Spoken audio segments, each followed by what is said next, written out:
আল্লাহ নবী বলেন, মাইয়ুরিদিল্লাহু বিহি খাইরান ইউফাক্কিহু ফিদ্দিন।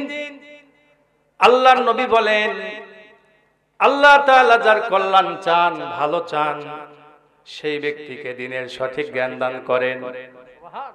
এই আয়াতের ব্যাখ্যায় আল্লামা বদরুদ্দিন আইনি রাহমাতুল্লাহি আলাইহি বলেন, আল্লাহ তাআলা যার ভালো চান ওই ব্যক্তিকে দুইটা জিনিস আল্লাহ তাআলা উপহার দেন।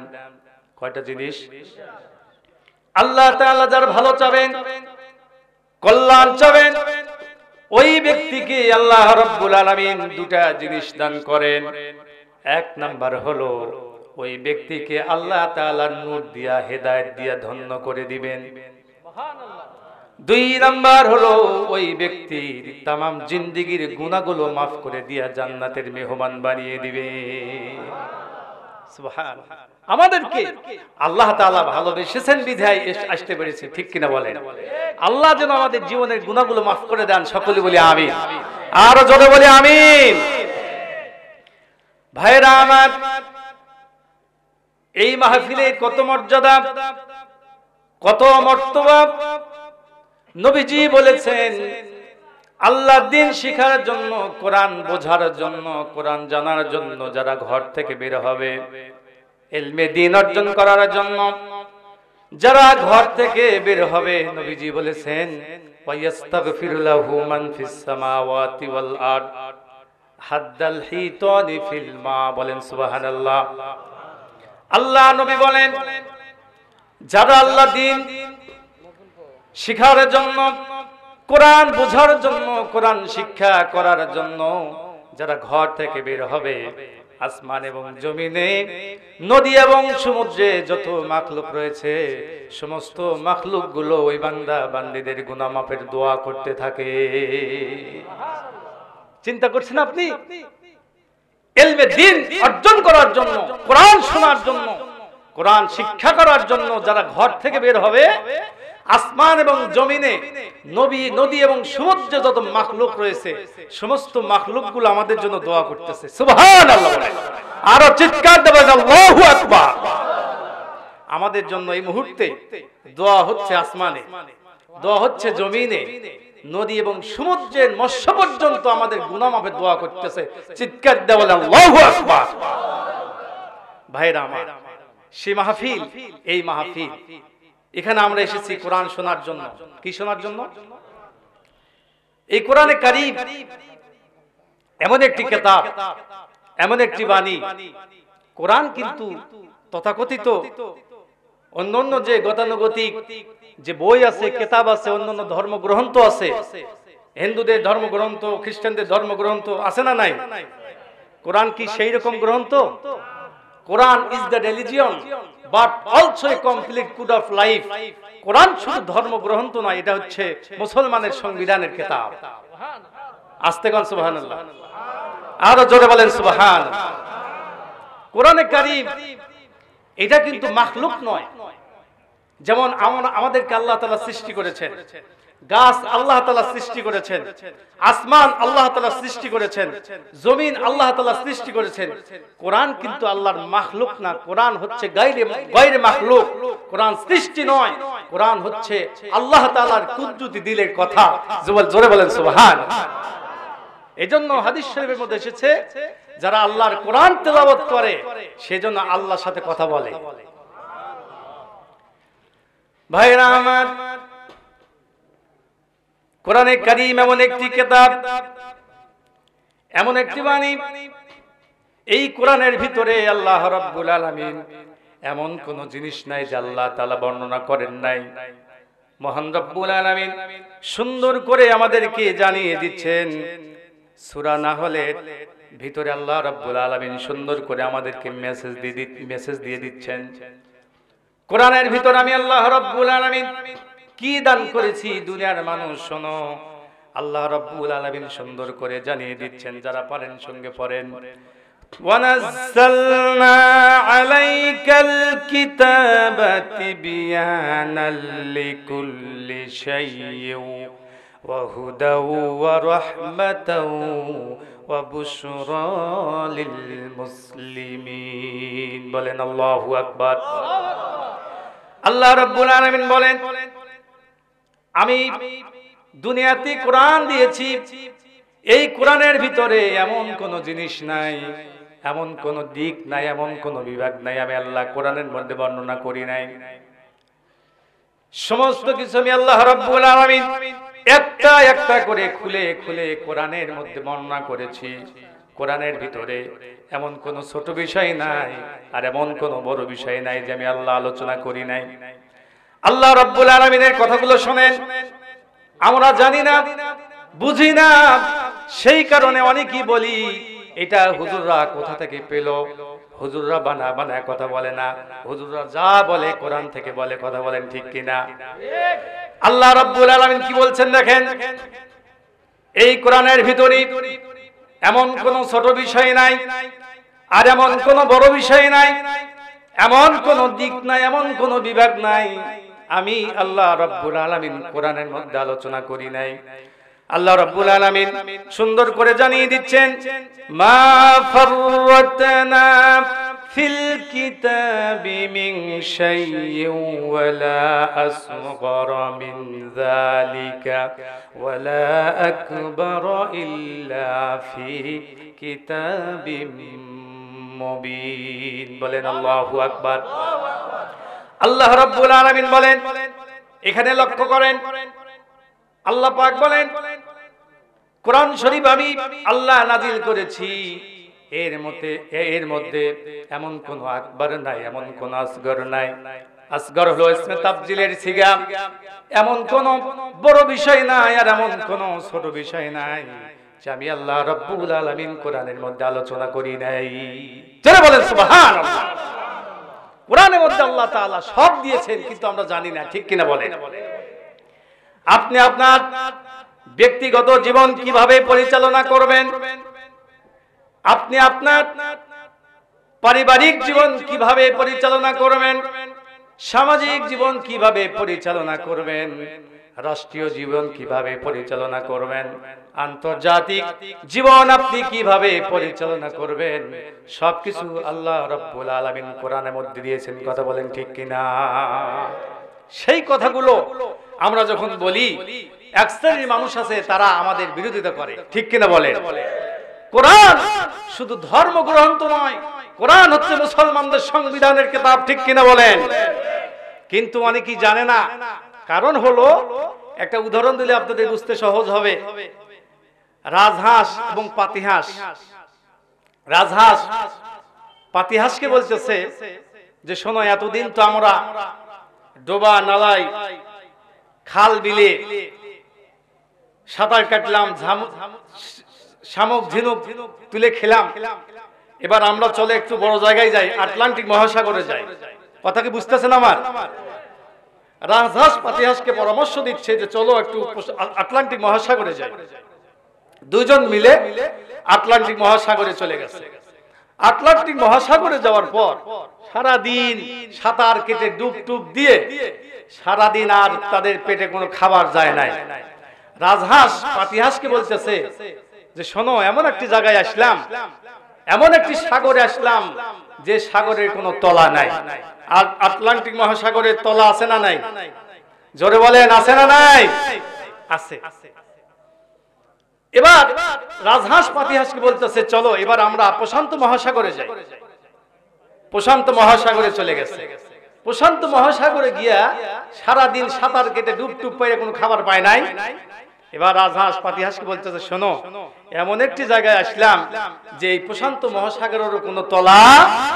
কোরআনুল কারীমের ভিতরে রাজনীতির কথা নাই, কোরআনে কারীমের মধ্যে পারিবারিক নীতির কথা নাই, কোরআনে কারীমের মধ্যে সামাজিক নীতির কথা নাই, বন্দি নীতির কথা নাই, রাষ্ট্রনীতির কথা নাই। আমি তাদেরকে বলি সব কিছু আছে কিন্তু তোমাদের জ্ঞানের বহর নাই, ঠিক কিনা বলে? তোমাদের জ্ঞানের বহর যদি থাকতো তাহলে তোমরা খুঁজে পাইতা, হুজুরদেরকে দোষারোপ করতে না। কথা বলেন ঠিক কিনা? ভাইরা আমার, এই কোরআনে কারীম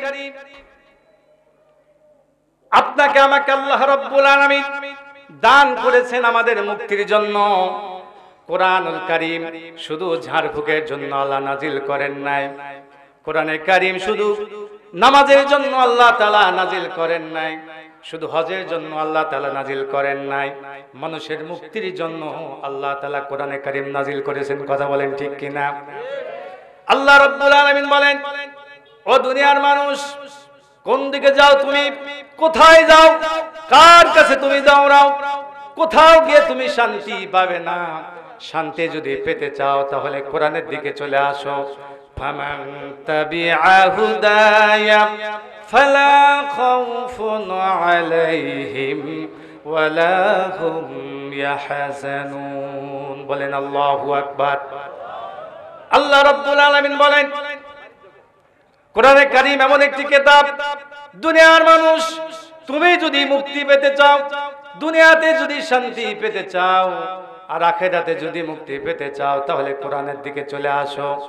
আমার ভাইয়েরা, কোরআন মানতে হবে পুরোপুরি না আংশিক? জোরে বলেন, পুরোপুরি না আংশিক? কোরআনে কারীম পুরোপুরি মানতে হবে, কিছু মানবেন কিছু মানবেন না, তা হবে না, তা হবে না। কোরআন দিয়ে আপনি নামাজ পড়বেন, কোরআন দিয়ে আপনি রোজা করবেন, কোরআন দিয়ে আপনি কুলখানি করবেন, কিন্তু রাষ্ট্র পরিচালনা করার জন্য কোরআনে কারীম দরকার আছে না নাই? জোরে বলেন, আছে না নাই? ভাইয়েরা আমার, যারা এই কোরআনের কিছু অংশ মানবি, কিছু অংশ মানবে না, আল্লাহ তাআলা তাদেরকে কি মেসেজ দিয়েছেন সুন্দর করে শোনেন, কোরআনের ভাষায় শোনেন। আফাতুমিনুনা বিবাদিল কিতাব ওয়া তাকফুরুনা বিবাদ ফামা আফাতুমিনুনা বিবাদিল কিতাবি ওয়া তাকফুরুনা বিবাদ ফামা জাযাউ মান ইয়াফআল যালিকা মিনকুম ইল্লা খিজিয়ুন ফিল হায়াতিদ দুনিয়া ওয়া ইয়াউমাল কিয়ামাতি ইউরাদ্দুনা ইলা আশাদ্দিল আযাব। বলেন আল্লাহু আকবার।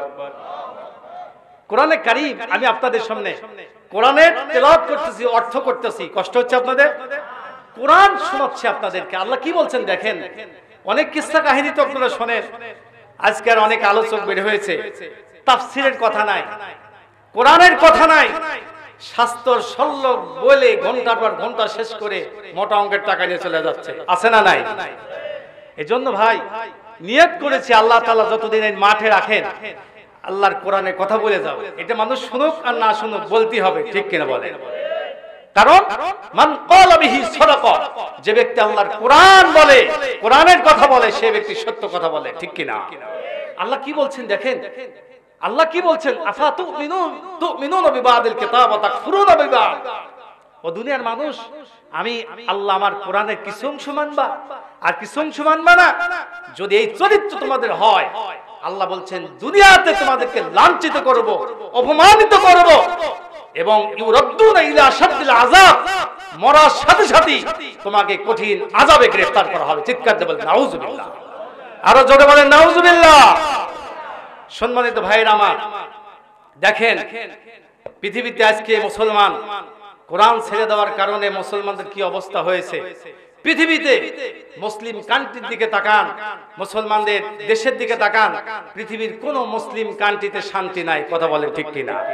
প্রত্যেকটা মুসলিম কান্ট্রির মুসলমানেরা মার খাচ্ছে। এই যে ভারতে মুসলমানেরা কি আরামে থাকে? আমার দেশের হিন্দু ভাইয়েরা আরামে, তাদেরকে আমরা হেল্প করি, সহযোগিতা করি তাদের পূজা পালন করার জন্য। আর আমার ভাই মুসলমানেরা ভারতে কিন্তু ওপেনে কিছু কিছু প্রদেশে ওপেন আজান দিতে পারে না, ওপেনে তারা গরু জবাই করতে পারে না, ধর্মীয় উৎসবগুলো তারা পালন করতে পারে না। তারা মানবতার দোহাই দেয় যে আমরা বড় মানবতার কথা বলে। আসলে মানবতা মুসলমানরাই বোঝে, কোন বিধর্মীরা মানবতা বোঝে না। কথা বলেন ঠিক কিনা? ভাইরা আমার, আল্লাহ তাআলা কোরআনকে ছেড়ে দেওয়ার কারণে আল্লাহ তাআলা মুসলমানদেরকে লাঞ্ছিত করছে এবং মরার পরে খবর আছে না নাই? জোরে বলেন আছে না নাই? এজন্য তাম পৃথিবীর অশান্তির আগুন দাউ দাউ করে জ্বলছে। তাম পৃথিবীর এই অশান্তির আগুন নিভাতে হলে আল্লাহর কোরআন এই জমিনে বাস্তবায়ন করতে হবে। কথা বলেন ঠিক কিনা? মনে করেন এক লোক ধুনট বাজার থেকে এক ড্রাম তেল নিয়ে ভ্যানে করে যাচ্ছে, প্রতিমধ্যে এক বাড়িতে লাগছে আগুন। বাড়িওয়ালা বলতেছে, ভাই তোমার কাছে যার কাছে যা আছে তা নিয়ে আমারে বাঁচাও। এখন যদি ডিজেলওয়ালা মনে করে আমার কাছে তো ডিজেল আছে, ডিজেলওয়ালা করছে কি, এই কথা শোনার সাথে সাথে দৌড়িয়ে চলে গেছে, গিয়ে এক ড্রাম তেল ওই আগুনের মধ্যে ঢেলে দিছে। ঢেলে দেওয়ার সাথে সাথে মনে হয় কিছু আগুন কমে গেছে, নাকি বলেন? কমবে না বাড়বে? এবার বাড়িওয়ালা আরো চিল্লাচিল্লি করতেছে, ভাইরা আমার, যার কাছে যা আছে তা নিয়ে আমাকে বাঁচাও, আমাকে সহযোগিতা করো। এক আল্লাহর বান্দা রাস্তা দিয়া ভ্যানে করে খড়ি নিয়ে যাচ্ছে। খড়িওয়ালা চিন্তা করলো, আল্লাহর বান্দা বিপদে পড়েছে, আমি যাই। যাওয়ার পরে এক ভ্যান লাকড়ি ওই আগুনের মধ্যে ঢেলে দিয়েছে, মনে হয় কিছু নিভে গেছে। নেবে নাই? আর এক আল্লাহর বান্দা নতুন মেয়ে বিয়ে দিয়েছি, ধুনট বাজার থেকে তেল লেপ তোশক কাতা নতুন জামাইকে দিবে, সুন্দর করে নিয়ে যাচ্ছে রাস্তা দিয়া। শুনেছে যার কাছে যা আছে তা নিয়ে আমারে বাঁচাও। আল্লাহর বান্দা তার ভ্যানের ভিতরে যত কি বলে লেপ তোশক কাঁথা সব নিয়ে আগুনের মধ্যে ঢেলে দিয়েছে, মনে হয় পুরোপুরি আগুন নিভে গেছে। আগুন জ্বলবে কিনা? ভাইরা আমার, এই পৃথিবীতে যে অশান্তির আগুন দাও দাও করে জ্বলছে, কোথাও কোনো শান্তি নাই, ঘরে শান্তি নাই, বাইরে শান্তি নাই, সমাজে শান্তি নাই, রাষ্ট্রের শান্তি নাই, তাম পৃথিবীতে কোথাও শান্তি নাই। ঠিক কিনা বলেন? এই জন্য আমার ভাইয়েরা, এই অশান্তির আগুন নিবানোর জন্য কার্ল মার্কস লেনিন মাও সেতুর প্রেসক্রিপশন দিয়ে পৃথিবীর অশান্তির আগুন নিবানো যাবে না। আল্লাহর এই পৃথিবীর অশান্তি নিবাতে হলে আল্লাহর কোরআন এবং রাসূলের সুন্নাহ নামক পানি যদি বাস্তবায়ন করা যায়, তাহলে পৃথিবীর অশান্তির আগুন নিভে যাবে। কথা বলেন ঠিক কিনা? ভাইয়েরা আমার, এই জন্য আজকে আমরা মুসলমান কোরআন ছেড়ে দিয়েছি, কোরআনকে মাইনাস করে আমরা আমাদের খেয়াল খুশি ভাবে জীবন যাপন করছি। সেই জন্য কোরআন বড় আফসোস করে আমাদেরকে মেসেজ দিচ্ছে, আমাদেরকে জানিয়ে দিচ্ছেন, আয়ে থে ওয়ে মিসলে বুলবুল সাইরে গুলশা কে লিয়ে, আয়ে থে ওয়ে মিসলে বুলবুল সাইরে গুলশা কে লিয়ে, खुश रहो बागबानो हम अपना घर में चले। কোরআন আফসোস করে বলছে, ও দুনিয়ার মানুষ, তোমরা আমি কোরআন আমাকে মাইনাস করে তোমরা নিজেদের খেয়াল খুশি ভাবে শয়তানের পদঙ্ক অনুসরণ করে চলছো। ঠিক আছে, তোমরা চলো, আমি কোরআন আমার জায়গায় চলে গেলাম। চিৎকার দিয়ে বলেন নাউজুবিল্লাহ। কোরআন আজকে আফসোস করতেছে, আর আমরা মানুষ আজকে আমরা কোরআন মাইনাস করে শয়তানের পথে চলছি। কথা বলেন ঠিক কিনা? আমার ভাইরা, সেই কোরআনে কারীম থেকে আমি আপনাদের সামনে একটি আয়াতে কারিমা তেলাওয়াত করেছি। এই আয়াতে কারিমা থেকে দেখি কতদূর যাওয়া যায়, কিছু আলোচনা করব। সবাই শুনতে রাজি আছে তো? ইনশাআল্লাহ সবাই রাজি আছে তো? সবাই কোরআনের পক্ষে থাকতে রাজি আছে তো? ইনশাআল্লাহ আল্লাহ কবুল করুন, সকলে বলি আমিন। তাহলে আর এদিক সেদিক না গিয়ে আমরা মূল আলোচনায় প্রবেশ করি। সবাই মনোযোগের সাথে এবার আমার সাথে সবাই পড়েন, আউযু বিল্লাহি মিনাশ শাইতানির রাজিম, বিসমিল্লাহির রাহমানির রাহিম। إن ইন্নামাল মুমিনুনা আল্লাযীনা ইযা যুকিরাল্লাহু ওয়াজিলাত কুলুবুহুম وَإِذَا تُلِيَتْ عَلَيْهِمْ آيَاتُهُ زَادَتْهُمْ إِيمَانًا وَعَلَى رَبِّهِمْ يَتَوَكَّلُونَ বলেন আল্লাহু আকবার। আল্লাহ তাআলা এই আয়াতে কারিমাতে মুমিনদের গুণাবলী আলোচনা করেছেন। মুমিন কারা? আমরা সবাই মুমিন হতে চাই, সবাই মুমিন হতে চাই। তাহলে মুমিনের গুণাবলী, মুমিনের কোয়ালিটি আমাদের জানার দরকার আছে না নাই?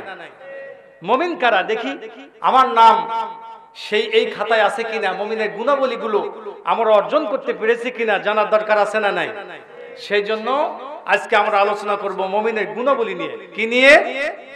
মুমিনের গুণাবলী। ভাইরা আমার, আল্লাহ রাব্বুল আলামিন মুমিনের গুণাবলী এখানে আলোচনা করেছেন। মুমিন কারা? আল্লাহ পাক বলেন মুমিন তো তারাই, ইন্নামাল মুমিনুনা আল্লাযীনা ইযা যুকিরাল্লাহ। মুমিনের এক নাম্বার গুণ হলো তাদের সামনে যখন কোরআন তেলাওয়াত করা হয়, তাদের সামনে যখন দ্বীনের কথা বলা হয়, জান্নাতের কথা বলা হয়, জাহান্নামের কথা বলা হয়, বলার সঙ্গে সঙ্গে মুমিনের অন্তর আল্লাহর ভয়ে কেঁপে ওঠে। মুমিনের এক নম্বর গুণ হলো আল্লাহর ভয়। কার ভয়? আল্লাহর ভয়।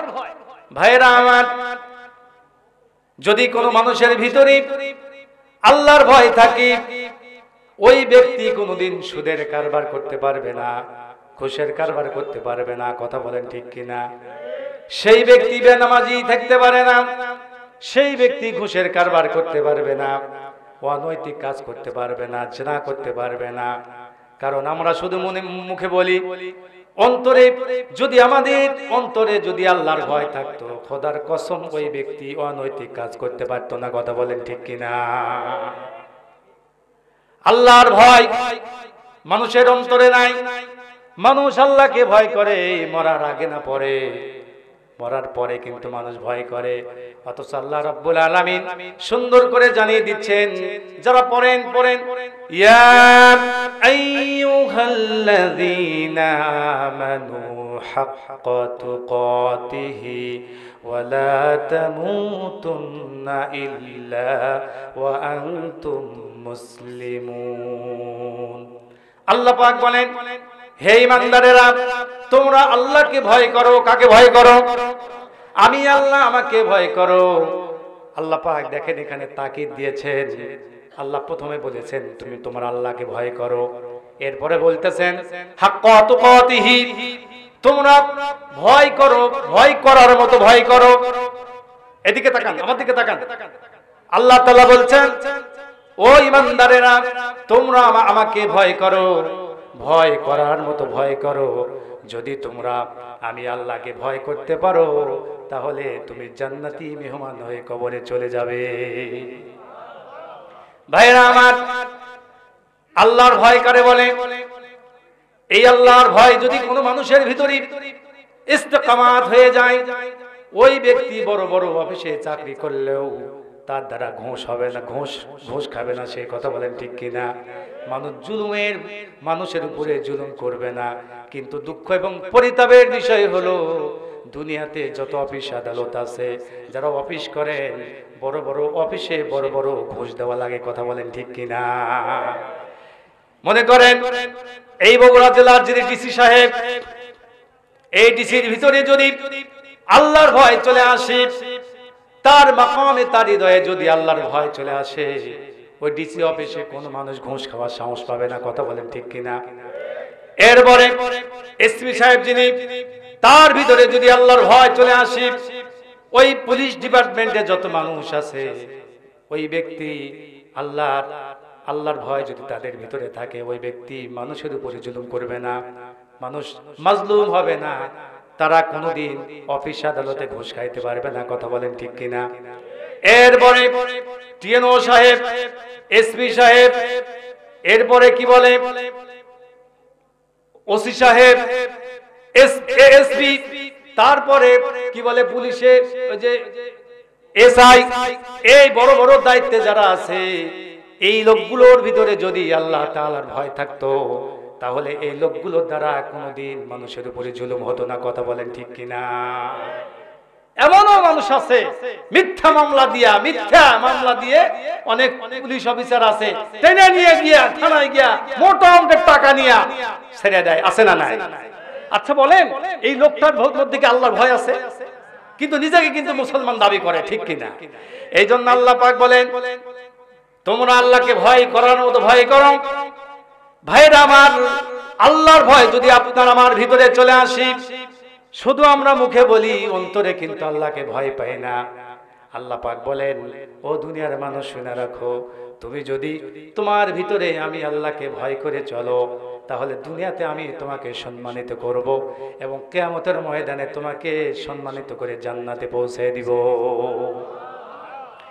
ভাইরা আমার, আপনার ভিতরে আমার ভিতরে আল্লাহর ভয় যদি আমি ঢুকাতে পারি, কোন খারাপ কাজ করতে গিয়ে আমার দিলটা কেঁপে উঠবে। কথা বলেন ঠিক কিনা? আর যদি আপনি আল্লাহকে ভয় করে যদি চলতে পারেন, আল্লাহ পাক কি উপহার দিয়েছেন আপনার জন্য। আল্লাহ রাব্বুল আলামিন বলেন, ওয়া আম্মা মান খাফা মাকামা রাব্বিহি ওয়া নাহান নাফসা আনিল হাওয়া ফাইন্নাল জান্নাতা হিয়াল মাআওয়া। বলেন আল্লাহু আকবার।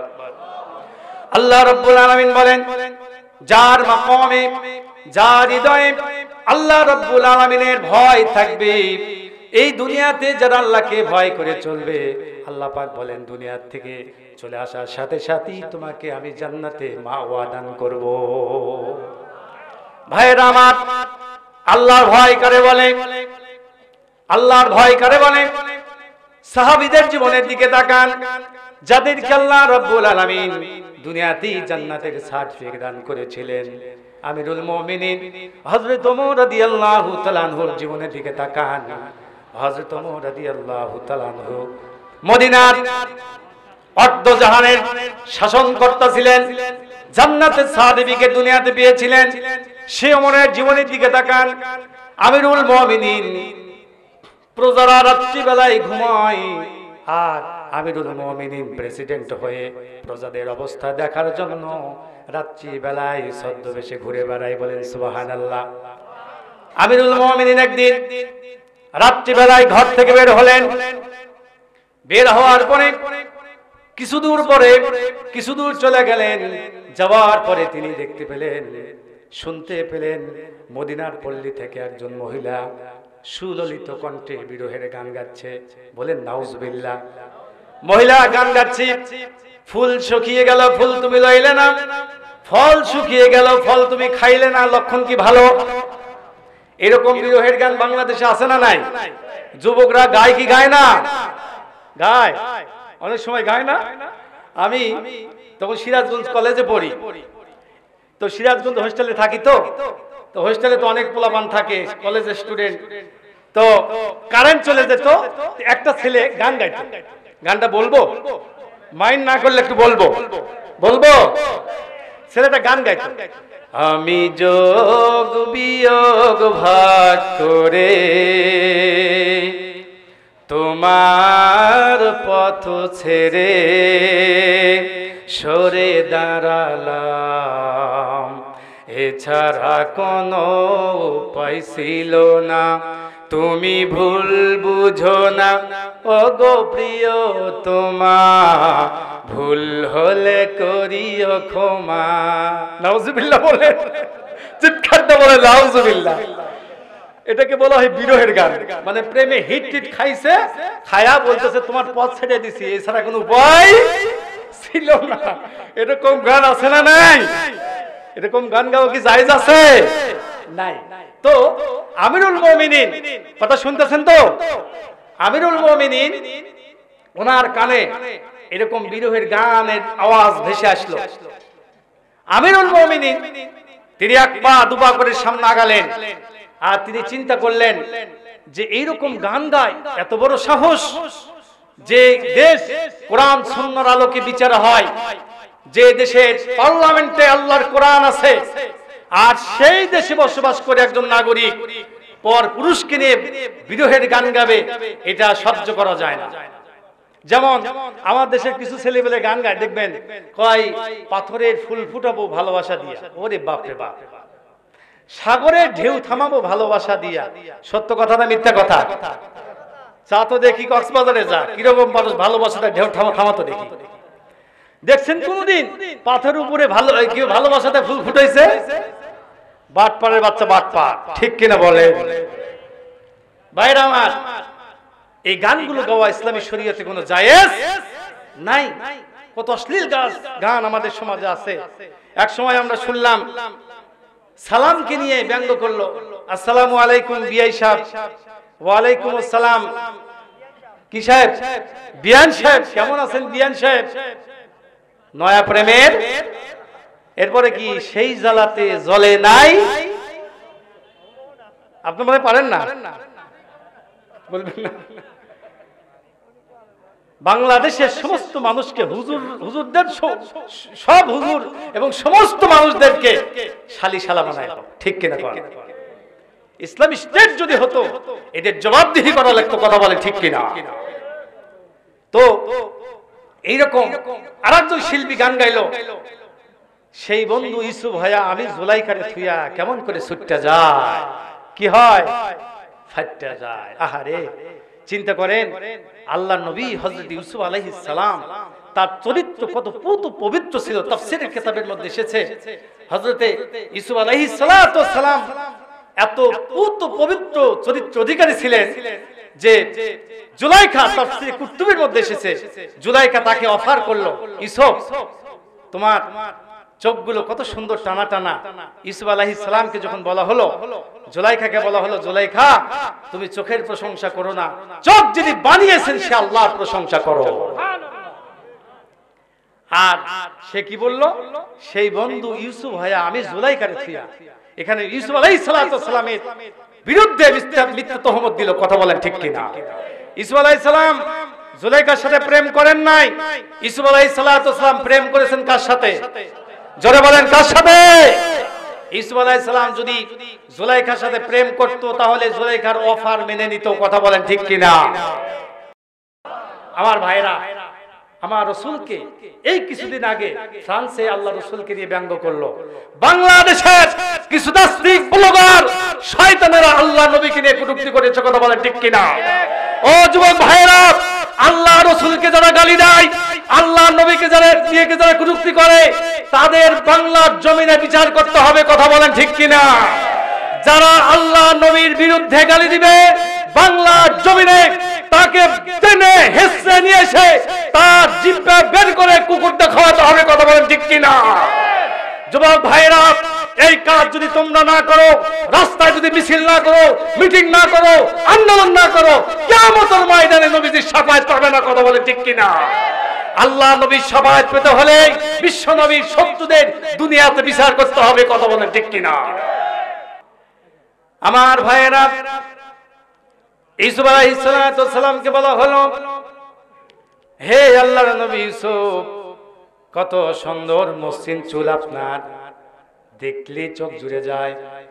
জুলাইখা যখন এই কথা বলল, ইউসুফ আলাইহিস সালাম বললেন, জুলাইখা তুমি আমার চুলের প্রশংসা করো না, চুল যিনি বানিয়েছেন সেই আল্লাহ রাব্বুল আলামিনের প্রশংসা করো। জুলাইখা ইউসুফ আলাইহিস সালামের প্রশংসা করা শুরু করে দিল। ভুরুর প্রশংসা করে, দাঁতের প্রশংসা করে, চেহারার প্রশংসা যখন করা শুরু করে দিল, এক পর্যায়ে ইউসুফ আলাইহিস সালাম যখন পাত্তা দিলেন না। তাফসীরে কুতুবের মধ্যে এসেছে, জুলাইখা সেই সময় তৎকালীন সময়ে বিশ্ব সুন্দরী ছিল জুলাইখা। জুলাইখা কি করলো? তার গা থেকে কাপড় চোপড় যখন একটা একটা করে খোলা শুরু করে দিল, নাউজুবিল্লাহ বলেন। ইউসুফ আলাইহিস সালাম কি আকৃষ্ট করার জন্য গা থেকে যখন কাপড়গুলো খুলতেছিল, আল্লাহ নবী হযরত ইউসুফ আলাইহিস সালাম চোখটা বন্ধ করে যখন দৌড় দিলেন, দৌড় দেওয়ার সঙ্গে সঙ্গে 12টি দরজা আল্লাহ রাব্বুল আলামিন ইউসুফের জন্য ওপেন করে দিলেন। ভাইরা আমার, হযরত ইউসুফ আলাইহিস সালাতু ওয়াস সালাম বেঁচে গেলেন। নারীর ফিতনা থেকে হযরত ইউসুফ আলাইহিস সালাতু ওয়াস সালাম বেঁচে গেলেন। ইউসুফ আলাইহিস সালাতু ওয়াস সালামের লম্বা আলোচনা, মূল কথাটা বলি। হযরত ইউসুফ আলাইহিস সালাতু ওয়াস সালাম গোলামি করার কারণে আল্লাহ তাআলা, আল্লাহর গোলামি করার কারণে ইউসুফ পয়গম্বরকে মিশরের রাষ্ট্রপ্রধান আল্লাহ বানিয়েছিলেন। আর নাফরমানি করার কারণে প্রধানমন্ত্রীর বউকে আল্লাহ তাআলা গোলামে পরিণত করেছিলেন। হযরত ইউসুফ আলাইহিস সালাতু ওয়াস সালাম যখন মিশরের প্রেসিডেন্ট, ইউসুফ আলাইহিস সালাতু ওয়াস সালাম একদিন তার দলবল নিয়ে রাস্তা দিয়ে যাচ্ছেন। জুলাইখা ওইদিকে ইউসুফের জন্য কাঁদতে কাঁদতে তার দুটি চোখ অন্ধ করে ফেলে দিয়েছিল, মাথার চুলগুলো পেকে গিয়েছিল, চেহারা বিভৎস হয়েছিল। জুলাইখা শুনতে পেল এই রাস্তা দিয়া আল্লাহর পয়গম্বর হযরত ইউসুফ আলাইহিস সালাতু ওয়াস সালাম যাবে। সেই জন্য তিনি রাস্তার সামনে দাঁড়িয়ে থাকলেন। ইউসুফ আলাইহিস সালাতু ওয়াস সালামের বহর যখন রাস্তা দিয়া যাইতেছিল, জুলাইখা রাস্তার মাঝখানে দাঁড়িয়ে গেল। ইউসুফ আলাইহিস সালাতু ওয়াস সালাম সৈন্যবাহিনীদেরকে বললেন, দেখো তো এই মহিলা কি আবদারগুলো তোমরা পূর্ণ করে দাও। সৈন্যবাহিনী জুলাইখার সামনে চলে গেল। জুলাইখা সামনে দাঁড়িয়ে বলতেছি, হে সৈন্যবাহিনী, তোমরা আমার আবদার পূর্ণ করতে পারবে না। আমার আবদার পূর্ণ করতে পারেন তিনি, যিনি এই দেশের প্রেসিডেন্ট ইউসুফ। ইউসুফ আলাইহিস সালাতু ওয়াস সালাম বললেন, তাকে নিয়ে যাও, রাষ্ট্রীয় মহলে নিয়ে যাও। রাষ্ট্রীয় মহলে জুলাইখাকে নিয়ে গেল। তাফসীরে বয়ানের মধ্যে, রুহুল বয়ানের মধ্যে এসেছে, ইউসুফ আলাইহিস সালাতু ওয়াস সালাম সারাদিন রাষ্ট্র কাজ সম্পন্ন করে বাসায় যখন গেলেন, যাওয়ার পরে বুড়ির কথা মনে পড়ে গেল, জুলাইখার কথা মনে পড়ে গেল।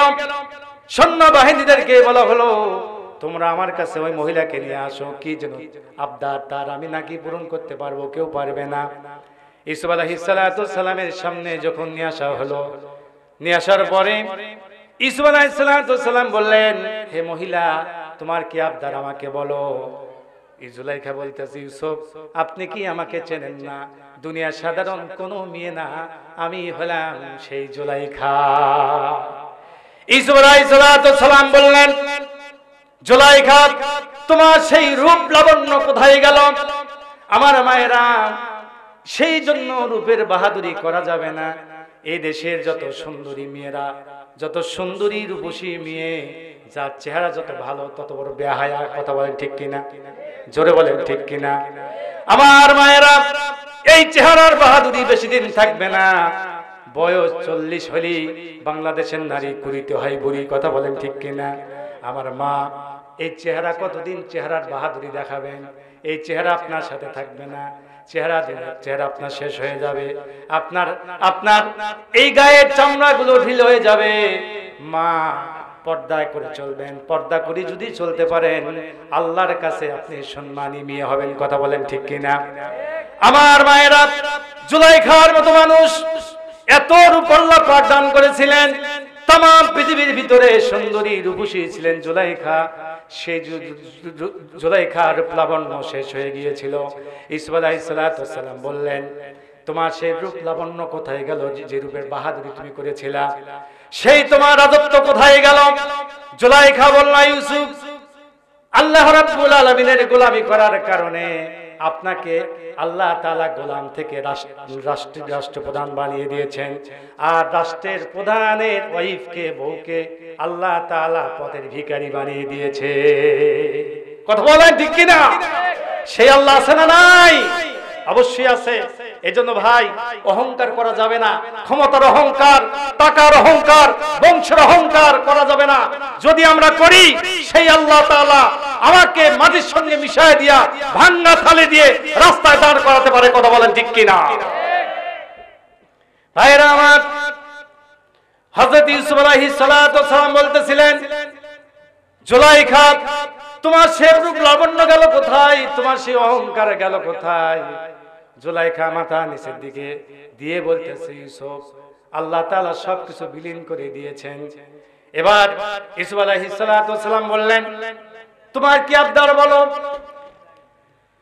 ইউসুফ আলাইহিস সালাম যখন বললেন তোমার কি আবদার বড়, বলার সঙ্গে সঙ্গে জুলাইখা বলল ইউসুফ আপনি যদি আমার আবদার পূরণ করেন তাহলে বলবো, নইলে বলবো না। আপনারা কি শুনবেন? ইউসুফ আলাইহিস সালামের কাছে তিনটি আবদার করেছিল। কয়টি? তিনটি আবদার করেছিল। এই তিনটি আবদার যদি আপনি পূরণ করেন তাহলে আমি বলবো, নইলে বলবো না। হযরত ইউসুফ আলাইহিস সালাম সাধারণ কোনো মহিলা ছিল না, শয়তানের ধোঁকায় পড়ে ইসলাম বুঝতো না, কোরআন বুঝতো না, যার কারণে সে আমাকে ফাঁদের মধ্যে ফেলে দিয়েছিল। কিন্তু আল্লাহ আমাকে হেফাজত করেছেন। কিন্তু তার ঘরে আমি বড় হয়েছি, তার ঘরে অনেক কিছু খেয়েছি, অবশ্যই তার আবদার পূরণ করা দরকার। কথা বলেন ঠিক কিনা? ইউসুফ আলাইহিস সালাম বললেন জুলাইখা বলো তোমার কি আবদার?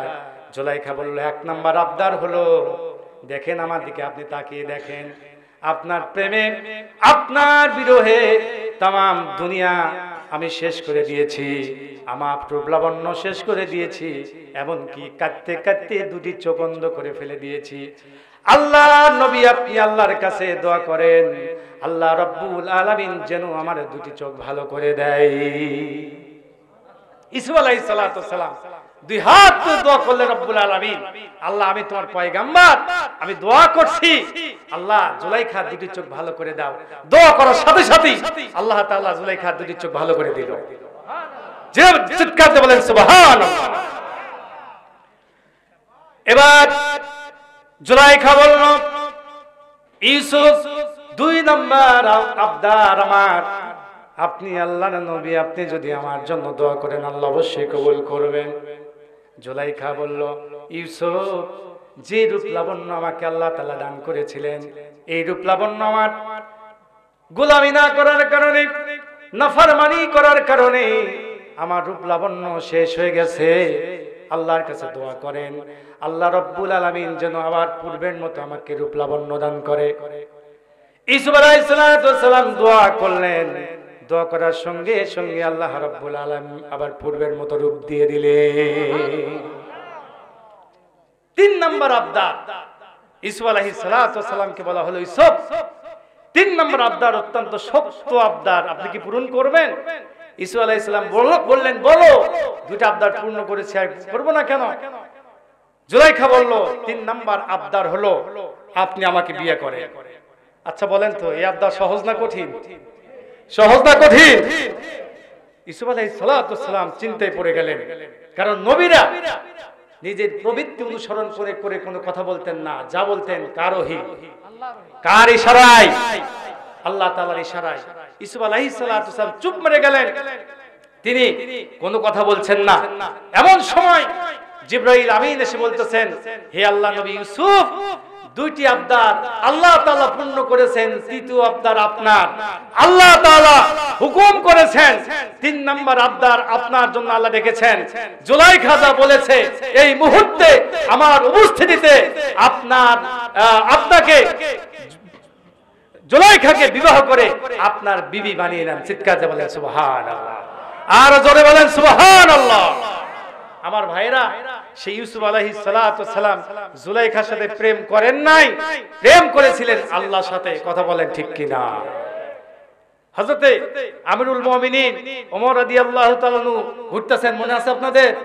ওমর রাদিয়াল্লাহু তাআলা ঘুরতেছেন, এক মহিলার সুললিত কণ্ঠের আওয়াজ তার কানে চলে আসলো। বিরহের গান কানে আসার সাথে সাথে আমিরুল মুমিনিন ওমর রাদিয়াল্লাহু তাআলা আস্তে আস্তে করে তার বাড়ির মধ্যে ঢুকে পড়লেন। ওমর রাদিয়াল্লাহু তাআলা এমন একজন মানুষ ছিলেন, আশিদ্দাউ আলাল কুফার, কাফেরদের ব্যাপারে অত্যন্ত কঠোর ছিলেন ওমর ফারুক। কথা বলেন ঠিক কিনা? এই ওমর রাদিয়াল্লাহু তাআলা তিনি সহ্য করেন নাই, দুর্নীতি সহ্য করেন নাই। তিনি ওই মহিলার বাড়িতে খেজুরের কাণ্ড দিয়ে প্রাচীর করা ছিল, কাণ্ড ভেঙে ফেলে বাড়ির ভিতরে প্রবেশ করে আমিরুল মুমিনিন বললেন, এই বেয়াদব মহিলা, এত বড় দুঃসাহস তোমার! এদেশ কোরআন সুন্নাহর আলোকে বিচার হয়, তুমি এই দেশে বসবাস করে বিরহের গান গাচ্ছ, আগামী কাল ওমরের সৈন্যবাহিনী এসে তোমাকে গ্রেফতার করে নিয়ে যাবে।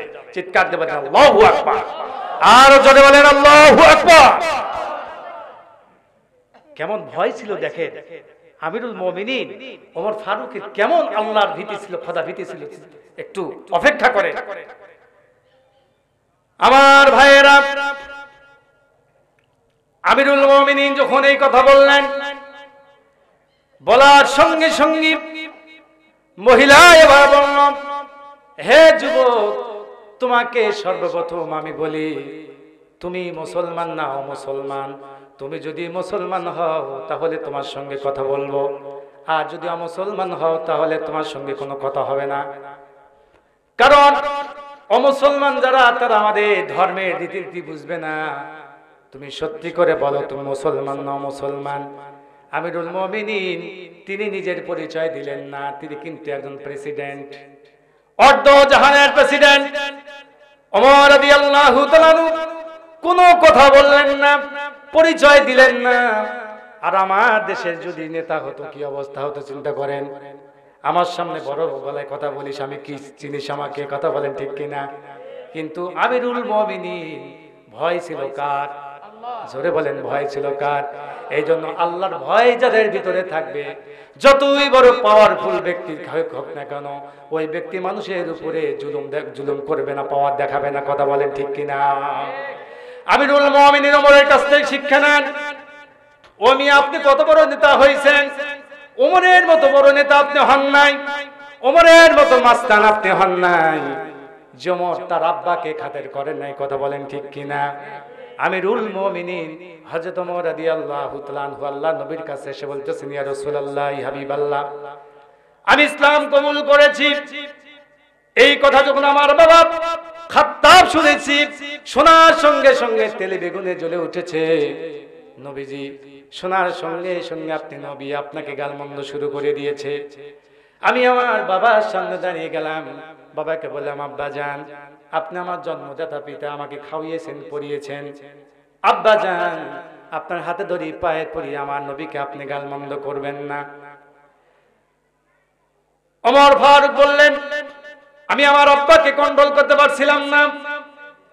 আমার বাবা গালির বার্তা যখন বাড়িয়ে দিল, আমি ওমর তেলে বেগুনে জ্বলে উঠলাম।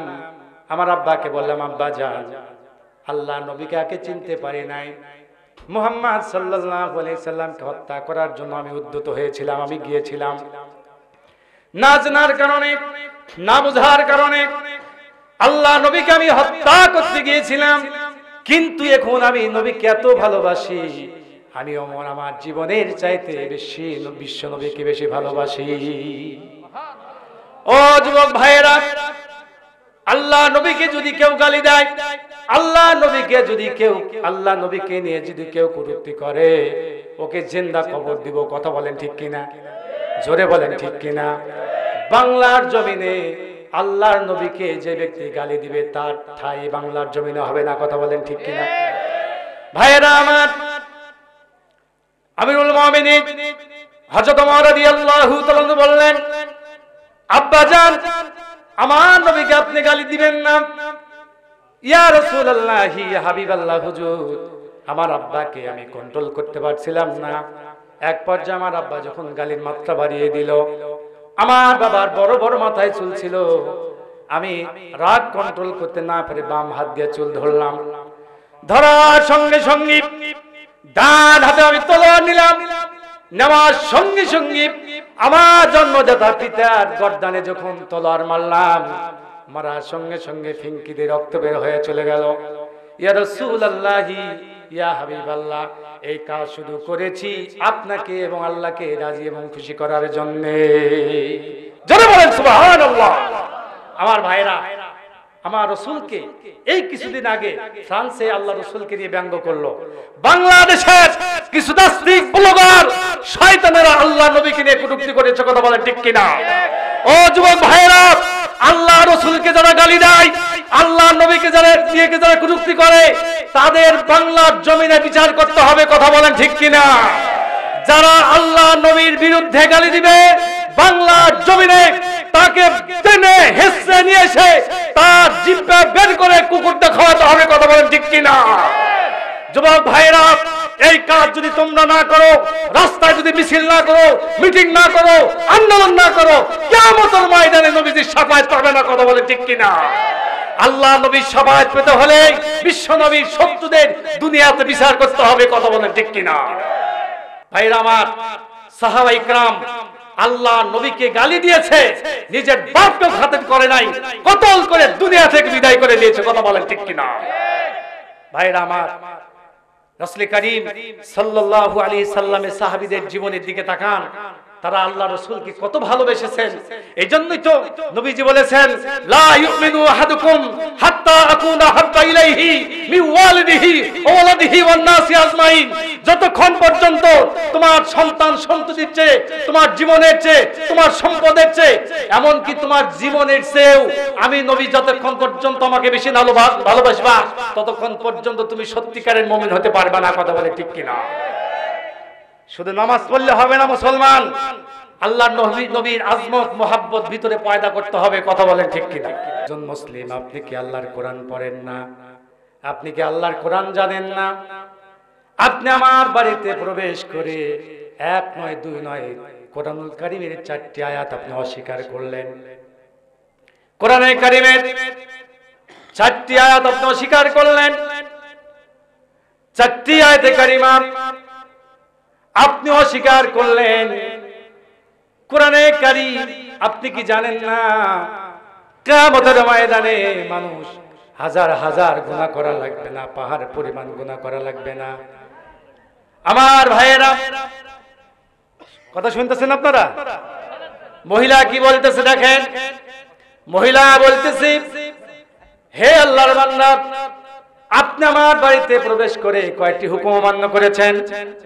কোরআনে কারীমের 4টি আয়াত আপনি অস্বীকার করেছেন। কিয়ামতের ময়দানে আপনি কি জানেন না একজন মানুষ একটি কবিরা গুনাহ করার কারণে জাহান্নামে চলে যাবে, আর আপনি আমার বাড়িতে প্রবেশ করে 4টি কবিরা গুনাহ করলেন। আপনার মধ্যে কি আল্লাহর ভয় নাই? চিন্তা করেন, ওমরের মতো মানুষের সামনে একজন সাধারণ মহিলা বলতেছি, আপনার সিনার ভেতরে কি আল্লাহর ভয় নাই? আপনি কি আল্লাহকে ভয় পান না? আর আপনি একজন মুসলমান, কোরআন শরীফ কি অধ্যয়ন করেন না? কোরআনের তাফসীর কি আপনি পড়েন না? আপনি 4টি আয়াতে কারিমা অস্বীকার করলেন। কাল কিয়ামতের ময়দানে আপনাকে আসামি হতে হবে। আর শুনে রাখেন, এই দেশ শাসন করে ওমর, কোরআন সুন্নাহর আলোকে বিচার হয়। আর আগামী কালকে সূর্য উদিত হওয়ার সঙ্গে সঙ্গে ওমরের পার্লামেন্টে আপনার বিরুদ্ধে কেস মামলা দায়ের করা হবে। কার সামনে কয়? ওমরের সামনে বলতেছে যে আগামী কালকে সূর্য উদিত হওয়ার সাথে সাথে ওমরের পার্লামেন্টে আপনার বিরুদ্ধে কেস মামলা দায়ের করা হবে। আমিরুল মুমিনিন হযরত ওমর রাদিয়াল্লাহু তাআলা বললেন, হে বোন, ওমরের তেজ আর নাই। যখন সে শুনেছে 4টি কবিরা গুনাহ হয়ে গেছে, ওমর চিন্তা করলেন, আহারে, একটি কবিরা গুনাহ করার কারণে মানুষ জাহান্নামে যাবে, আর আমি ওমর আমিরুল মুমিনিন হয়ে 4টি কোরআনের আয়াতকে অস্বীকার করেছি, 4টি কবিরা গুনাহ করেছি। আহারে, যেভাবেই হোক আমাকে মাফ নিতে হবে। এবার ওমর ফারুক রাদিয়াল্লাহু তাআলা বললেন, বোন, সত্যি করে বলেন তো, আপনি কেন এই বিরহের গান গাচ্ছিলেন? আমার তো মনে হচ্ছে আপনি পরপুরুষ কেনে গান গাচ্ছেন। মহিলা এবার বলল, হে যুবক, শুনে রাখো, এই দেশের যিনি শাসনকর্তা আমিরুল মুমিনিন হযরত ওমর রাদিয়াল্লাহু তাআলা আনহু, এই লোকটা অত্যন্ত ভালো মানুষ, সুন্দর মানুষ, ইনসাফ ভিত্তিক বিচার করে, মানুষের উপরে সে জুলুম করে না। কিন্তু একটি ঘটনা ঘটে গেছে তার জীবনে, হয়তো বা সে জানে না। আমি আমার রাত্রি গভীরে যে গান গাই, যে বিরহের গান গাচ্ছি, এই বিরহের গানটা আমি কোনো পরপুরুষকে না গাই না। আমি আমার হালাল স্বামীকে নিয়ে আমি গান গাচ্ছিলাম। বলেন সুবহানাল্লাহ। আমিরুল মুমিনিন বললেন, তোমার স্বামী কোথায়? মহিলা বলল, আমার বিয়ের দিন খনন যখন ঠিক হয়ে গেল, আমি আমার বান্ধবীদেরকে দাওয়াত দিলাম, ও মুসলমানেরা, শুধু আমার মায়েরা, ভাইয়েরা, শুধু আমরা বিয়েতে আনন্দ উল্লাস করি তা নয়, সাহাবায়ে কেরামের জীবনেও বিয়েতে আনন্দ উল্লাস হয়েছে। কথা বলেন ঠিক কিনা? মহিলা বলতেছে, দেখো, আমার বিয়ের দিন খনন যখন ঠিক হয়ে গেল, আমি আমার বান্ধবীদের দাওয়াত দিলাম, অনেক সময় দেখা যায় বিয়েতে বন্ধু বান্ধবী এসে ভরপুর করে, কথা বলেন ঠিক কিনা? মহিলা বলতেছে আমি আমার বান্ধবীদেরকে দাওয়াত দিলাম, বান্ধবীদেরকে দাওয়াত দিয়ে আমার বাসায় নিয়ে আসলাম। বান্ধবীরা আমার বাসায় আসার আগে বাজার থেকে সুন্দর সুন্দর ফুল ক্রয় করলাম, সুন্দর সুন্দর ফলগুলো ক্রয় করে আমার হাতে মালা গেঁথে আর এই যে পিরিজে ফলগুলো কেটে দিল, দিয়ে বলল বান্ধবীরে তোর নতুন স্বামী যখন ঘরে প্রবেশ করবে এই ফুলের মালা নিয়ে তোর স্বামীকে বরণ করে নিবি। বলেন সুবহানাল্লাহ, আরো জোরে বলেন সুবহানাল্লাহ।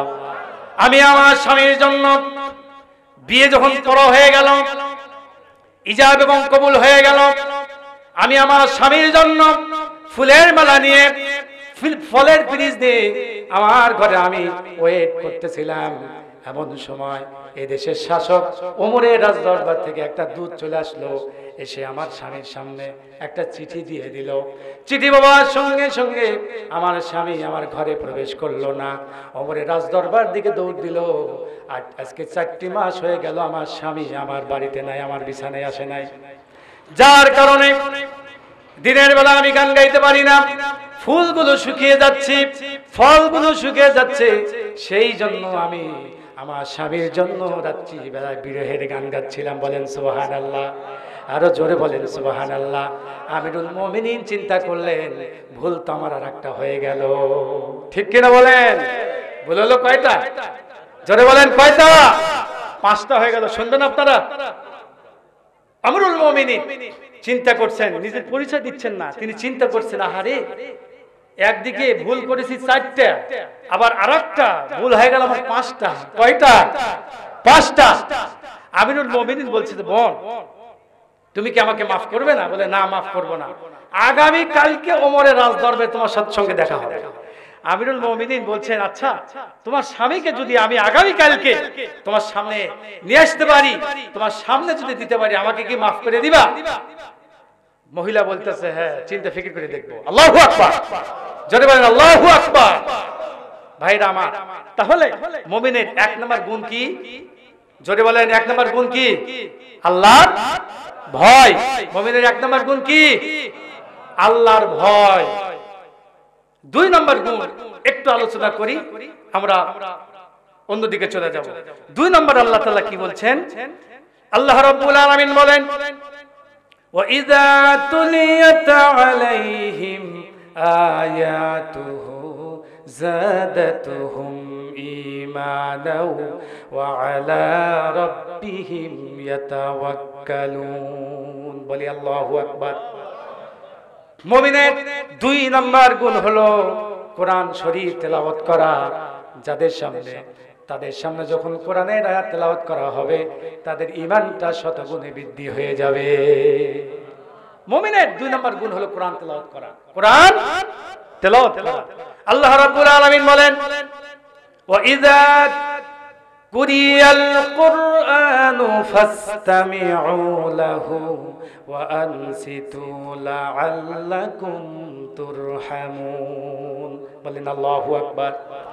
আমার ভাইয়েরা, আজকে আমরা কোরআন তেলাওয়াত করছি, কেউ বাধা দেয় না, কোরআনের ওয়াজ করতেছি, কোরআনের আলোচনা শুনতেছি, কেউ বাধা দেয় না, কথা বলেন ঠিক কিনা? কিন্তু এই কোরআন এমনি এমনি আসে নাই। কোরআন তেলাওয়াত প্রতিষ্ঠিত করতে হলে অনেক সাহাবীর রক্ত দেওয়া লাগছে, কথা বলেন ঠিক কিনা? শর্টকাটে বলতেছি, এই কোরআন যখন নাজিল হলো আল্লাহ নবী সাহাবায়ে কেরামদেরকে বললেন সাহাবীরা কে পারবে ওই কাবার চত্বরে গিয়ে আল্লাহর কোরআন তেলাওয়াত করবে? সাহাবীরা কেউ সাহস পায় না। একজন ছোট্ট বাচ্চা আব্দুল্লাহ ইবনে মাসউদ রাদিয়াল্লাহু তাআলা আনহু দাঁড়িয়ে গেলেন। তিনি বললেন ইয়া রাসূলুল্লাহি ইয়া হাবিবাল্লাহ, আমার বয়স মাত্র 10 বছর, আপনি যদি হুকুম দেন, আপনি যদি আমাকে পারমিশন দেন, কাবার পাশে গিয়ে আমি উচ্চ কণ্ঠে আল্লাহর কোরআন তেলাওয়াত করব। আব্দুল্লাহ ইবনে মাসউদ রাদিয়াল্লাহু তাআলা আনহু কাবার পাশে চলে গেলেন।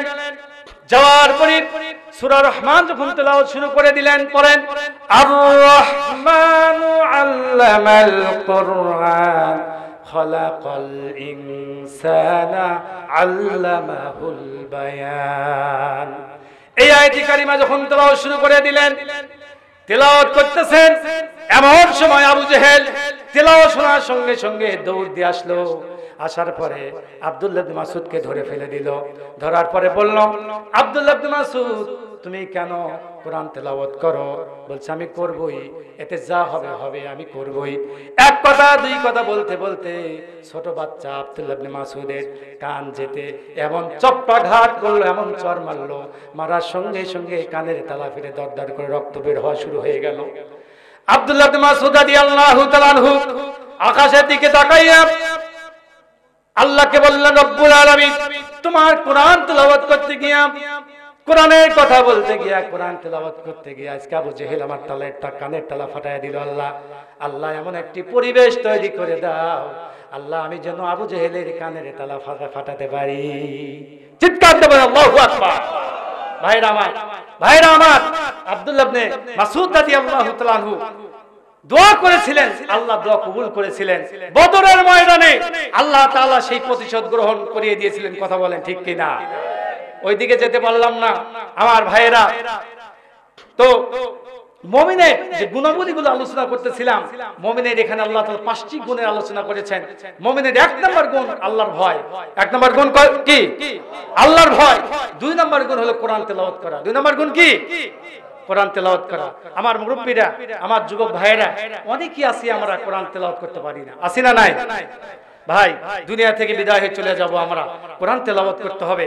বুড়ো বাবাজিরা যাদের দাড়ি পেকে গেছে, কোরআনের তেলাওয়াত শুনেন, কোরআনের তেলাওয়াত শেখেন, কারণ কখন দুনিয়া থেকে বিদায় হয়ে চলে যাব। আল কোরআন হুজ্জাতুল্লাহ আলাই, কোরআন আপনার পক্ষে রায় দিবে অথবা বিপক্ষে রায় দিবে। কোরআনের তেলাওয়াত যদি করে দুনিয়া থেকে বিদায় হয়ে চলে যেতে পারি, কোরআনের পক্ষে কাজ করে যদি দুনিয়া থেকে বিদায় হয়ে চলে যেতে পারি, কোরআন আমার আপনার পক্ষে রায় দিয়ে জান্নাতের মেহমান বানায় দিবে। কথা বলেন ঠিক কিনা? আল্লাহর কোরআনের তেলাওয়াত, এই মুমিনের 2 নম্বর গুণ আল্লাহর কোরআনের তেলাওয়াত। ভাইরা আমার, কোরআন তেলাওয়াত করতে সবাই রাজি আছেন ইনশাআল্লাহ? সবাই রাজি আছেন? কোরআন শিখতে সবাই রাজি আছেন? কারণ এই কোরআন কিয়ামতের ময়দানে আপনার পক্ষে রায় দিবে অথবা বিপক্ষে রায় দিবে। কোরআন আপনি পড়া শিখলেন না, কোরআনের পক্ষে আপনার সমর্থন থাকলো না, কোরআনের আইন বাস্তবায়ন হোক এটা আপনি চাইলেন না, এই কোরআন কিয়ামতের ময়দানে আপনার আমার বিরুদ্ধে কেস মামলা দায়ের করবে। কথা বলেন ঠিক কিনা? ভাইরা আমার, কিয়ামতের ময়দানে আল্লাহ রাব্বুল আলামিন এই কোরআন কেমন সুপ্রিম পাওয়ার দান করবেন। কোরআন আপনার আমার বিরুদ্ধে কেস মামলা দায়ের করবে এবং আমার আপনার সমর্থন, আমার আপনার রায় যদি কোরআনের উপরে না থাকে, তাহলে এই কোরআন কিয়ামতের ময়দানে তো আল্লাহর আদালতে কেস মামলা দায়ের করবে। আবার আমাদের নবী মুহাম্মদ সাল্লাল্লাহু আলাইহি সাল্লাম আমাদের বিরুদ্ধে কেস মামলা দায়ের করবে। আল্লাহ নবী যদি আমার আপনার বিরুদ্ধে কেস মামলা দায়ের করেন, বলেন তো ওই মামলা কি খারিজ হওয়ার আর উপায় আছে? জোরে বলেন উপায় আছে? কিয়ামতের ময়দানে ওই সকল ব্যক্তিদের বিরুদ্ধে আল্লাহ রাব্বুল আলামিনের নবী কুল শিরোমণি মুহাম্মদুর রাসূলুল্লাহ সাল্লাল্লাহু আলাইহি ওয়াসাল্লাম কেস মামলা দায়ের করবেন। আল্লাহ পাক সেই কথা কোরআনে তুলে ধরেছেন। কিয়ামতের ময়দানে আল্লাহ নবী আমাদের বিরুদ্ধে কেস মামলা দায়ের করবেন। আল্লাহ রাব্বুল আলামিন কোরআনুল কারীমের মধ্যে সুন্দর করে জানিয়ে দিয়েছেন, ওয়াকালার রাসূল ইয়া রাব্বি ইন্না কওমি ইত্তাখাযু হাযাল কুরআনা মাহজুরা। নবীজি বলবেন, আল্লাহ এই সকল ব্যক্তিদের বিরুদ্ধে আমি কেস মামলা দায়ের করলাম, যারা দুনিয়াতে আমি আল্লাহর তোমার কোরআনের বিরুদ্ধে তারা অবস্থান করেছে, কোরআন তেলাওয়াত করে নাই, কোরআন মানে নাই, কোরআনের হুকুম মানে নাই, কোরআনের আইন মানে নাই, আল্লাহ এদের বিরুদ্ধে আমি কেস মামলা দায়ের করলাম। হাদিস শরীফের মধ্যে এসেছে, কিয়ামতের ময়দান যখন শুরু হয়ে যাবে, কুল্লু মান আলাইহা ফানি ওয়া ইয়াবকা ওয়াজহু রাব্বিকা যুল জালালি ওয়াল ইকরাম। জোরে বলেন আল্লাহু আকবার।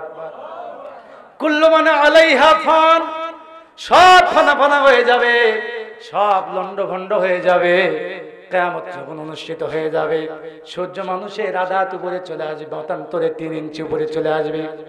সূর্যের তাপে এই মাটি তামার মতো হয়ে যাবে, মানুষের মগজ গলে গলে নাক দিয়া পড়তে থাকবে, কান দিয়া পড়তে থাকবে, মানুষের ঘাম পড়া শুরু হয়ে যাবে।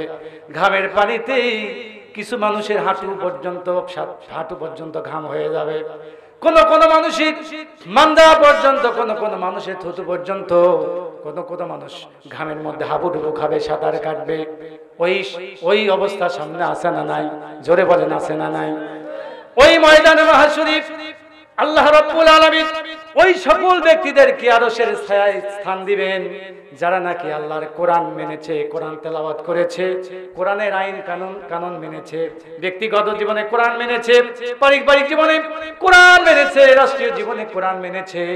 ওই দিন কোরআন সুপারিশ করে ওই ব্যক্তিদেরকে জান্নাতের মেহমান বানিয়ে দিবে।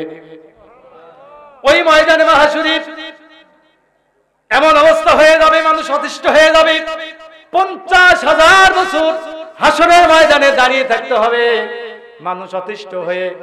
আল্লাহর নবী হযরতে আদম আলাইহিস সালাতু ওয়াস সালামের কিছু মানুষ তার সামনে চলে যাবে, যাওয়ার পরে বলবেন, ইয়া আবুল বাশার আদম, আমরা তো আর সহ্য করতে পারছি না, মেহেরবানি করে আল্লাহর কাছে যান, আল্লাহ যেন ভাষণ নাশন শুরু করে দেয়, বিচার কার্য যেন শুরু করে দেয়।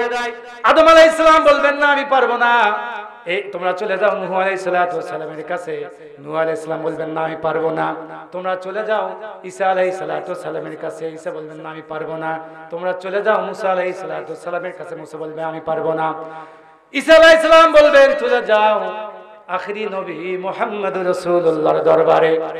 আল্লাহ নবীর কাছে যারা চলে যাবে, আল্লাহ নবী ওই দিন মাকামে মাহমুদে সিজদায় পড়ে যাবেন। সমস্ত মানুষ ইয়া নাফসি ইয়া নাফসি বলবে, আর আমার আপনার নবী ইয়া উম্মতি বলবে। আল্লাহ নবী বলবেন, রব্বুল আলামিন আমার উম্মতদেরকে মাফ করে দাও, আমার উম্মতদেরকে তুমি ক্ষমা করে দাও। আল্লাহ আজকে ময়দানে মাহশরে আমার উম্মতদেরকে তুমি পরিত্রাণ দিয়ে দাও। আল্লাহ আমি আমার উম্মতদের জন্য, কোরআনের জন্য, কোরআনের রাজ জমিনে বাস্তবায়ন করার জন্য আমি উহুদের ময়দানে দণ্ডান শহীদ করেছিলাম, তাইফের ময়দানে রক্ত ঝরিয়েছিলাম, উহুদের ময়দানে মাথার ভিতরে কড়া ঢুকিয়েছিলাম। আল্লাহ ওই দাঁত কোথায়, ওই রক্তগুলো কোথায়? আল্লাহ ওই দাঁতের বিনিময় এবং রক্তের বিনিময় আজকে কঠিন মুহূর্তে আমার উম্মতদেরকে মাফ করে দাও। আল্লাহ নবী মাকামে মাহমুদে সিজদায় পড়ে কাঁদবেন। আল্লাহ বলবেন, নবীজি মাথা উঠান, আর কাঁদবেন না, আপনি দুনিয়াতে অনেক কেঁদেছেন, নবীজি আর কাঁদবেন না। নবীজি এই দুনিয়াতে আপনি আর এখানে কাঁদবেন না, অনেক কাঁদা কেঁদেছেন। আপনার গায়ে মুসা পরা হারাম ছিল, মাসি পরা হারাম ছিল, আপনি নবী রক্ত ঝরিয়েছেন উম্মতের জন্য, দ্বীনের জন্য, কোরআনের জন্য। আজকে ময়দানে আর কাঁদবেন না নবীজি, আপনি মাথা উঠান, আপনি নবী যা চাইবেন, যত চাইবেন, আমি আল্লাহ তত আজকে আপনাকে দান করব। আল্লাহ নবী ময়দানে চলে আসবেন, হাজার হাজার উম্মতদেরকে শাফাআত করে জান্নাতে নিয়ে যাবেন। আল্লাহ নবী দ্বিতীয়বার আবার আসবেন, দ্বিতীয়বার আবার এসে আল্লাহ নবী শাফাআত করে জান্নাতে নিয়ে যাবেন। আবার নবীজি আসবেন, নবীজি দেখতে পাবেন কিছু মানুষদেরকে জাহান্নামে নিয়ে যাওয়া হচ্ছে। নবীজি বলবেন, আরে এগুলো তো আমার উম্মত, ওই যে আমার উম্মত গুলো কোথায় যায়? ফেরেশতাদেরকে ডাকতে বলবেন, ফেরেশতারা আমার উম্মতদেরকে কোথায় নিয়ে যাও? ফেরেশতারা বলবে, ইয়া রাসূলুল্লাহ আপনার উম্মতেরা নেকির চাইতে বদির পাল্লা ভারী করে দিয়েছে, জাহান্নাম তাদের জন্য অবধারিত হয়ে গেছে, ধাক্কায় জাহান্নামে দিকে নিয়ে যাচ্ছি। নবীজি বললেন, এইদিকে নিয়ে আসো। আল্লাহ বলবেন, ও ফেরেশতারা এক কদম আর সামনে অগ্রসর হতে পারবে না, আমার নবীর হুকুম তোমরা ফলো করো। নবীজি বলবেন, আমার সামনে এই উম্মতের নেকি বদির ওজন করো। আল্লাহর সামনে যখন মিজানের পাল্লায় নেকি বদির ভারী কি বলে নেকি বদির যখন ওজনের পাল্লায় যখন সওয়াব এবং গুনাহ যখন তুলে দেওয়া হবে, দেখা যাবে নেকির চাইতে গুনার পাল্লাটা ভারী হয়ে যাচ্ছে। আল্লাহ নবী কিতাবের মধ্যে এসেছে, আল্লাহ নবী পকেট থেকে একটা কাগজ বের করে দিবেন, মতান্তরে হুজুরের শাহাদাত আঙ্গুলটা দাঁড়ির উপরে এরকম দিয়ে দিবেন। দেওয়ার সঙ্গে সঙ্গে আল্লাহ নবীর শাহাদাত আঙ্গুল দেওয়ার সঙ্গে সঙ্গে নেকির পাল্লাটা ভারী হয়ে যাবে। ভাইরা আমার, এইরকম করে শাফাআত করতে করতে হাজার হাজার কোটি কোটি মানুষকে জান্নাতে পৌঁছে দিবেন। শেষবারে আল্লাহ নবী হাসরের ময়দানে আসবেন, আসার পরে আল্লাহ নবীকে কিছু উম্মত বলবে, রব্বি ইয়া রাসূলুল্লাহ, ইয়া হাবিবাল্লাহ, আমি আপনার উম্মত, আমি আপনার উম্মত, আখিরি জামানার নবী আপনি, হুজুর আমাদেরকে জাহান্নামের দিকে নিয়ে যাচ্ছে ফেরেশতারা, মেহেরবানি করে আমাদেরকে একটু শাফায়াত করেন। আল্লাহ নবীকে বলা হবে, ইয়া রাসূলুল্লাহ, ইয়া হাবিবাল্লাহ, এই লোকগুলোর বিরুদ্ধে আল্লাহর কোরআন মামলা দায়ের করেছে। আল্লাহর কোরআন মামলা দায়ের করার কারণে আজকে এদেরকে আমরা জাহান্নামে নিয়ে যাচ্ছি। নবীজি বলবেন, ও আমার উম্মতেরা, আমার কোরআন যাদের বিপক্ষে কেস মামলা দায়ের করছে, আমি নবীও তাদেরকে শাফায়াত করব না। বলেন নাউজুবিল্লাহ, চিৎকার দিয়ে বলেন নাউজুবিল্লাহ। আমার ভাইয়েরা, সেই কোরআনের শাফায়াত পাওয়া দরকার আছে না নাই? নবীর শাফায়াত পাওয়া দরকার আছে না নাই? আমার ভাইরা, দুনিয়া থেকে আমাদের বিদায় হতে হবে, সবাই দুনিয়া থেকে বিদায় হয়ে চলে যাব। কোরআন যেন কিয়ামতের ময়দানে এবং রাসূল যেন আমাদের শাফায়াত দান করেন, সকলে বলি আমিন। আরো জোরে বলেন আমিন। কিয়ামতের ময়দানে এই যে ঘর দেখতে পাচ্ছেন আপনারা, এই মসজিদ কিয়ামতের ময়দানে শাফায়াত করবে, কথা বলেন ঠিক কিনা? কিয়ামতের ময়দানে সুপারিশ করবে যারা এই মসজিদে দান করবে, মসজিদে যারা মুসল্লি হবে, মসজিদের সাথে যাদের সম্পৃক্ত থাকবে, মসজিদ ধ্বংস হবে, মসজিদ ধ্বংস হবে না। মসজিদ বলবে, রব্বুল আলামিন, আমি মসজিদ আমাকে পিউরিফাই করার জন্য, সৌন্দর্যমণ্ডিত করার জন্য, মুসল্লিরা আরামদায়ক আরামে ইবাদত করার জন্য আমাকে সৌন্দর্যমণ্ডিত করেছে। আল্লাহ, আমি সুপারিশ করছি এই ব্যক্তিকে তুমি জান্নাতে পৌঁছায় দাও। আল্লাহ বলবেন, মসজিদ যখন সুপারিশ করেছে, আমি তোকে মাফ করে দিয়া জান্নাতের মেহমান বানিয়ে দিলাম।